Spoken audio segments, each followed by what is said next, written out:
മോളി, നീ എനിക്കൊരു ഉപകാരം ചെയ്യണം. തെക്കേപ്പറമ്പിലെ സാന്ദ്രേച്ചിയുടെ മൊബൈൽ നമ്പർ വേണമായിരിക്കും. അല്ലടി. എന്നാ പിന്നെ ദാമോദരേട്ടന്റെ മോൾ ദേവിക ചേച്ചിയുടെ വാട്സാപ്പ് നമ്പറിനായിരിക്കും. അതൊന്നും അല്ലടാ, ഇത് ടാങ്കയില് വെള്ളം തീർന്നെന്ന് എത്ര നേരായി പറയുന്നു. പോയി മോട്ടോർ ഓൺ ചെയ്യടാ. ഓയ് അമ്മച്ചി, ഞാനിപ്പ വരാം. വന്നേച്ചും ബാക്കി പറഞ്ഞാ മതി കേട്ടാ.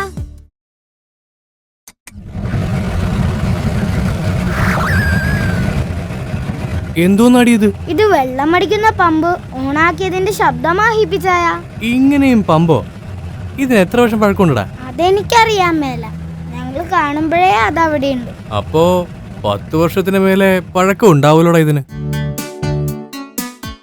വക്കീൽ സാറേ, 15 വർഷത്തിന് മുകളിലുള്ള ഇലക്ട്രിക് ഉപകരണങ്ങൾ മാറ്റി പുതിയത് വാങ്ങി വെക്കുന്നതാണ് നല്ലത്. അതെന്തിനാ മാറ്റുന്നത്? അതിപ്പോഴും വർക്ക് ചെയ്യുന്നുണ്ടല്ലോ. ഇലക്ട്രിക് ഉപകരണങ്ങൾ പഴകുന്തോറും പ്രവർത്തിക്കുന്നതിനായി കൂടുതൽ കറണ്ട് വേണ്ടി വരും. അത് നമുക്ക് നഷ്ടമല്ലേ? പഴയ ഇലക്ട്രിക് ഉപകരണങ്ങൾ വലിയ അളവിൽ കറണ്ട് ഉപയോഗിക്കും. ഒപ്പം അപകടങ്ങൾ ഉണ്ടാകാനുള്ള സാധ്യതയുമുണ്ട്. 15 വർഷത്തിൽ കൂടുതൽ പഴക്കമുള്ള water pump, fridge, TV, mixie മുതലായ വീട്ടുപകരണങ്ങൾ മാറ്റി പുതിയവ ഉപയോഗിക്കും. വൈദ്യുതി ലാഭിക്കും. KSEB, കേരളത്തിന്റെ ഊർജം.